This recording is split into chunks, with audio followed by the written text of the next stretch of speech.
Hello YouTube, bienvenue ou bienvenue sur ma chaîne Nesty Books and Coffee. Aujourd'hui on se retrouve enfin pour un nouvel update lecture, le dernier datant du mois de mai je pense. Ça c'est les livres que j'ai lus en juin et en début juillet. Je vais pas tout vous présenter, toutes mes lectures, parce que j'ai pas forcément toujours quelque chose de très intéressant à dire dessus. Et du coup je privilégie les lectures où j'ai vraiment disons un contenu à vous fournir. J'aime beaucoup ce genre de vidéos, c'est les vidéos que je préfère regarder et que je préfère faire, même si c'est les vidéos qui marchent généralement le moins. En tout cas, j'avais hâte de vous en parler, donc c'est parti. Je vous retrouve en début d'automne, on est le 22-23, quelque chose comme ça, donc en plein dans le début d'automne. Il a commencé, il fait froid, il fait sombre, donc la lumière est toujours un peu forte et un peu bizarre. J'espère que ça ira quand même. On commence tout de suite avec un livre assez particulier. Je me suis procuré et j'ai lu Nettle and Bones de T. Kingfisher, publié chez Verso. Il s'agit du premier livre de cette maison d'édition que je découvre. C'est une maison d'édition où j'ai du mal à comprendre la ligne éditoriale parce que j'en ai vu d'autres où c'était vraiment de la romance. Ici on est sur de la fantaisie et de la fantaisie assez originale. On va suivre la jeune Mara qui est la cadette de sa famille. Sauf que, elle était tranquille au départ, sauf que sa sœur était mariée à un roi qui a l'air très très très cruel. Et sa deuxième sœur, du coup la suivante, a également été mariée au roi. Et elle a très peur d'être la suivante, voilà, parce que la première est morte de façon un peu mystérieuse et la deuxième n'a pas l'air d'aller très très bien.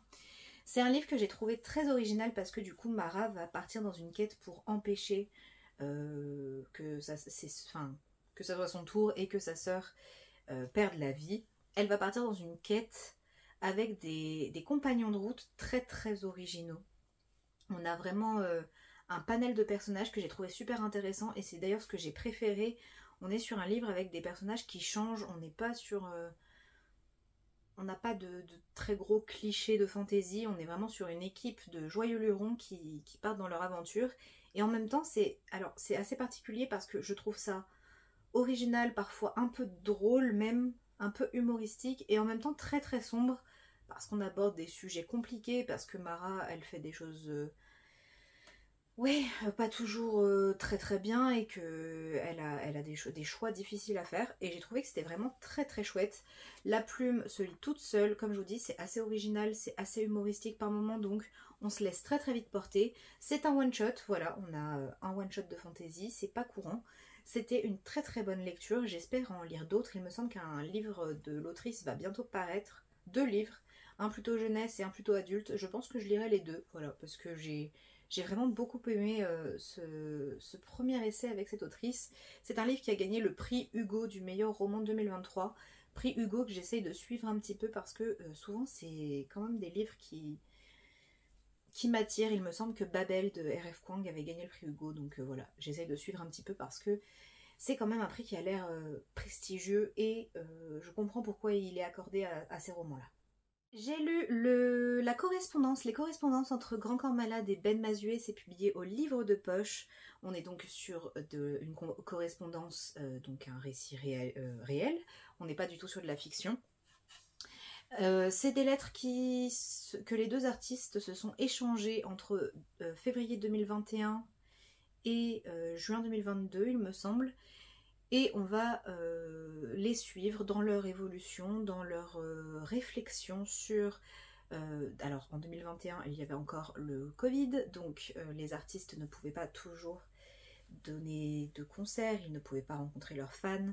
On a toute une réflexion sur la création, sur pourquoi être artiste, pourquoi les artistes sont importants. Et on a aussi un petit peu de la vie privée des deux. On a donc Ben Mazué qui est médecin à la base, enfin médecin de formation et qui est devenu chanteur, qui a une garde alternée pour ses enfants. On suit un petit peu tout ça. Et Grand Corps Malade qui a sa vie de famille également. Grand Corps Malade, j'avais déjà lu Patient, qu'il avait écrit donc sur sa vie. C'est un artiste que j'aime beaucoup, vraiment énormément. Ben Mazué, c'est un artiste que je ne connais absolument pas. Je crois que je connais qu'une chanson avec Pomme, la chanteuse Pomme. Donc j'étais très contente de découvrir leur univers. J'aime beaucoup parce que ce sont deux vrais amis. Ils se taquinent, ils se partage des choses très importantes. Je ne vais pas vous dire si c'est un livre exceptionnel ou pas, parce que c'est une histoire vraie, parce que c'est ce qui s'écrivent et que ça a été publié et que je trouve ça très très chouette. Si vous aimez les deux artistes, je pense que ça peut être hyper intéressant à lire. Si vous ne les connaissez pas, comme moi j'en connaissais qu'un des deux, eh bien si vous aimez les récits épistolaires, ça vous fera forcément quelque chose, parce que ce sont de très belles lettres avec des sujets très importants qui sont abordés, un peu politiques, un peu d'enjeux sociaux, enfin vraiment, bref, la vie quoi. Et j'ai trouvé ça super à lire. Enfin, personnellement, ça a été une lecture très très agréable. En lecture à moitié papier, à moitié audio, j'ai lu Leçon de chimie, donc La brillante destinée d'Elisabeth Zott, publié ici chez Pocket. C'est écrit par Bonnie Garmus et c'est un livre d'ailleurs qui a été adapté, je crois. Il faut absolument que je regarde l'adaptation si c'est le cas. Elisabeth Zott, c'est une jeune femme dans les années 1960 en Amérique, donc dans un monde très patriarcal. L'Amérique actuellement, c'est toujours un petit peu le cas si je peux me permettre. Elle est scientifique, sauf que elle a pas trop son mot à dire, elle n'a pas trop le droit de faire des recherches. Pourtant, elle est brillante. Un jour, par un heureux hasard ou malheureux hasard, vous le découvrirez, elle va être engagée pour présenter une émission culinaire à la télé. Et elle va profiter de cette émission culinaire pour parler de bien plus de choses que la cuisine. J'ai énormément aimé ce livre parce que la psychologie du personnage est très très bien exploitée, très très bien recherchée. Elisabeth Zott, c'est vraiment une femme pleine d'ambition, pleine de réflexion, très en avance sur son temps. Et en même temps, pareil, on a un petit peu de romance, on a un petit peu de sa carrière, on a un petit peu de tout dans ce livre. Je vous le recommande, c'est un récit brillant, très drôle, très touchant en même temps, profondément féministe, forcément. Et c'est une histoire à découvrir. Voilà, ça m'a surprise parce que je m'attendais pas à ça. Je m'attendais pas à autant aimer et vraiment, j'avais pas trop envie de quitter Elisabeth Zott. Voilà, je la trouve géniale et je l'admire beaucoup. Ce sont des livres qui datent un peu, donc tous mes souvenirs ne sont pas forcément hyper clairs. Ça fait plus de 3 mois pour certains, voire 4. Donc, tout n'est pas clair, j'ai surtout des impressions qui me sont restées. Si je vous en parle, c'est que l'impression est encore assez forte. Le livre suivant, c'est évidemment un livre que j'attendais avec beaucoup d'impatience parce que c'est un auteur que j'aime à la folie, vraiment. J'ai lu L'homme qui écoutait battre le cœur des chats de Mathias Malzieu, publié chez Albin Michel. Déjà cette couverture, voilà. Ici, on va suivre 2 chats, Tornado et June, qui ont été adoptés par un couple, et ce couple a essayé d'avoir un enfant et malheureusement ils n'ont pas réussi, ils ont perdu cet enfant et ils sont pas bien du tout, forcément c'est une perte, c'est un deuil, ils ont du mal à s'en remettre et on a ces 2 chats qui vont venir les réconforter du mieux qu'ils peuvent et on va suivre toute cette histoire du point de vue des chats. Gros trigger warning, attention si vous êtes sensible au sujet de la difficulté d'avoir un enfant, des fausses couches, de l'attachement à un animal et de ce que ça peut faire quand on le perd. Toutes ces choses-là, ça risque d'être un récit compliqué. C'est un récit très très personnel. Et Mathias Malzieu réussit toujours à jouer entre la langue, le point de vue, parce qu'ici c'est des chats qui s'expriment, mais donc ça n'existe pas. Et en même temps un récit très très très personnel, c'est quasi autobiographique, c'est de l'autofiction. C'est crève-cœur à lire, forcément. Et en même temps, c'est beau parce qu'il y a plein de petites touches d'espoir.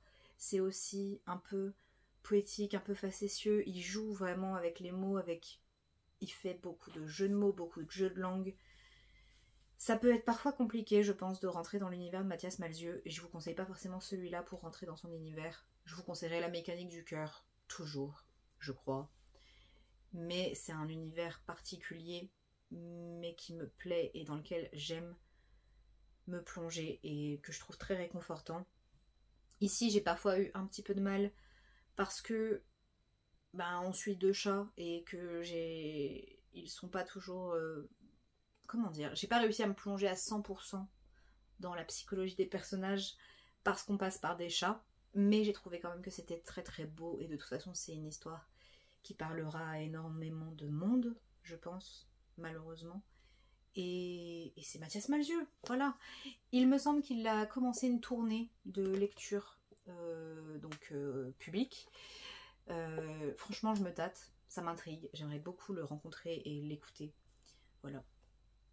Mais ouais, de toute façon, si vous aimez l'auteur, par contre, foncez. Si vous aimez les chats et que le sujet vous intéresse, je pense que ça peut être une très bonne découverte. On passe sur une lecture qui m'a beaucoup moins convaincue. Et pourtant, je comprends complètement qu'elle plaise. Je comprends que ça soit même un classique. Ça a été compliqué. Je vous parle de Dans la forêt de Jean Egeland. C'est Egeland, oui. Edgeland, je ne sais pas comment ça se prononce. C'est publié chez Gallmeister. Il s'agit d'une réédition parce que c'est un livre qui date un petit peu, il me semble. Je vais vous dire ça tout de suite. 96. Oui, donc ça commence à dater. Ça a 30 ans. Aïe. Pardon, j'allais dire 20, mais non, non, non, ça fait bien 30 ans. Alors, cette histoire, pourquoi je trouve que c'est bien écrit dans un sens et pourquoi ça m'a pas plu.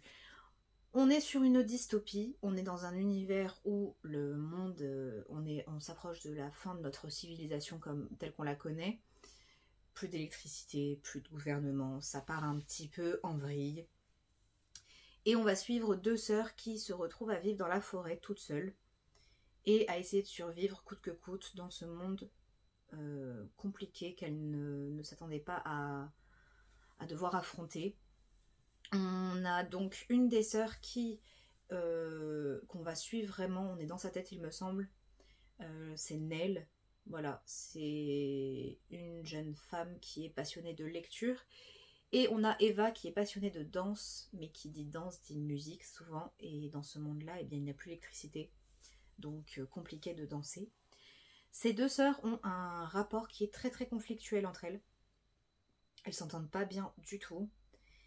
Et personnellement, je les trouve toutes les deux assez antipathiques. J'ai pas du tout réussi à m'attacher ni à l'une ni à l'autre.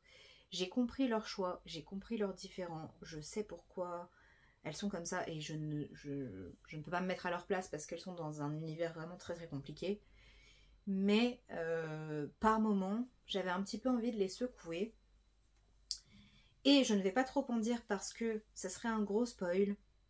Il y a un élément dans le livre, vers la fin, qui m'a profondément dérangée. Quelque chose qui n'avait pas lieu d'être, ça n'avait pas besoin d'être là. Ce n'est pas discuté, ce n'est pas débattu, ce n'est pas dénoncé, c'est là. Et je ne comprends pas. Peut-être que je suis passée à côté, peut-être vraiment que je ne comprends pas le livre. Mais cette fin, ouais, non, cet événement-là, c'est un non pour moi. Ça m'a complètement sorti de ma lecture, ça m'a rebutée. Et du coup, j'ai voulu commencer le tome 2 en me disant, voyons voir, mais en fait, non, non. Je ne vais pas le garder, c'est vraiment un livre particulier. Je trouve que c'est une très bonne dystopie parce que on apprend vraiment, on comprend les personnages, ils sont très bien faits, même s'ils sont antipathiques, on comprend pourquoi ils en sont là. Mais oui, cet événement a tout gâché et vraiment ça m'a... Ouais, non, jamais, vraiment non, ça n'a pas lieu d'être. On va passer sur une lecture que j'ai adorée, voilà, on laisse les déceptions de côté. Cette autrice devient ma valeur sûre. À force, j'ai l'impression que ça va être une de mes autrices préférées, c'est déjà le cas, même si j'ai pas tout lu. Je vous parle des Vrais Amours de Taylor Jenkins Reid, publié chez Charleston. Il s'agit d'un livre où on va rencontrer, j'ai perdu son prénom, Emma, qui est mariée avec Jess. Ils se connaissent depuis qu'ils sont jeunes, ils s'aiment profondément. Sauf qu'un jour, Jess va avoir un accident et Emma va donc perdre son mari et va se retrouver plus bactère, en plein deuil. On se retrouve quelques années après. Emma a commencé à redécouvrir qui elle était. Elle a rencontré quelqu'un et on va lui apprendre que Jess en réalité n'est pas décédé, mais qu'il était juste porté disparu. Et il va revenir dans sa vie et elle va se retrouver dans cette situation improbable et quasi impossible entre l'homme qu'elle a épousé, son mari, dont elle a fait le deuil, et ce nouvel amour dans sa vie. Et qui choisir? Et j'ai trouvé que c'était génial parce que en réalité c'est pas un choix entre les deux hommes, mais un choix entre la personne qu'elle était avant et la personne qu'elle est devenue, quelle version d'elle-même elle préfère, quelle version d'elle-même elle aime, dans quelle version elle se retrouve le plus. Et en même temps c'est très difficile parce qu'en réalité elle aime ces deux hommes profondément, de façon totalement différente. C'est encore un coup de maître de la part de Taylor Jenkins Reid parce qu'on plonge dans la psychologie du personnage à fond, on comprend ses choix, on la suit, on a envie de savoir comment ça va se terminer parce qu'on n'a pas de réponse. Je ne savais pas du tout comment ça allait se terminer, j'avais une envie personnellement, mais je ne m'attendais pas forcément à ce dénouement-là. C'est magnifique, c'est super bien écrit. Sa plume est très bien traduite, voilà, parce que j'ai lu un autre livre d'elle en VO pour essayer, et parce qu'ils n'ont pas tous été traduits, mais si vous ne pouvez pas lire en VO et que vous voulez vous lancer dans certains de ses livres, celui-là est très très bien traduit, d'ailleurs les trois autres aussi, les deux autres aussi que j'ai lus pour l'instant. Bref, je vous recommande Taylor Jenkins Reid, tous ses romans pour l'instant. Et enfin, dans ces lectures de juin, il me semble que je ne vous en ai pas encore parlé, ou en tout cas pas officiellement, je ne sais plus, si c'est le cas, bah tant pis, ça fera redite. J'ai lu La guerre du pavot de R.F. Kuang, qui est le livre de l'autrice que je n'avais pas encore découvert. Je l'avais en VO à l'origine, et je suis contente qu'il soit sorti en français, parce que j'aurais été incapable de le lire en VO, sachant qu'en français, je le trouve déjà un peu exigeant. On est ici sur de la fantaisie adulte, avec une tonne de sujets sensibles. On va suivre Rin, qui va suivre un entraînement très particulier, et qui va être importante au sein d'une guerre. On a une tonne d'enjeux politiques, on a tout un tas de noms qui ne sont pas forcément avec des consonances dont j'ai l'habitude. On a tout un rapport aux addictions et à la magie que je trouve absolument passionnant. Ça mêle un petit peu fantaisie et historique, je trouve. C'est génial. Je me suis plongée dedans et j'ai vraiment tout aimé.